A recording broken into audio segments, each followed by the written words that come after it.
في معرض اوتومورو وشفت اكتر عربيتين بتسأل عليهم في موسم الصيف وما قبل الساحل وهما الستروين اي ام اي والفيات توبالينو. عربيات بتصنف كلايت فيكلز او عربيات مركبات خفيفه.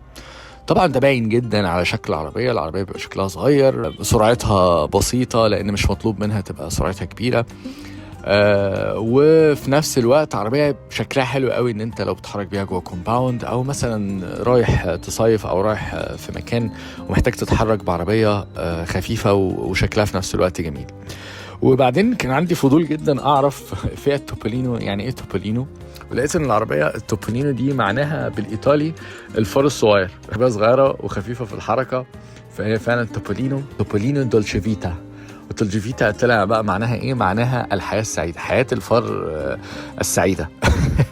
وده لان العربية مش مطلوب منها حاجات كتير غير ان هي تبسطك طول ما انت جواها وتو انجوي ذا مومنت يعني.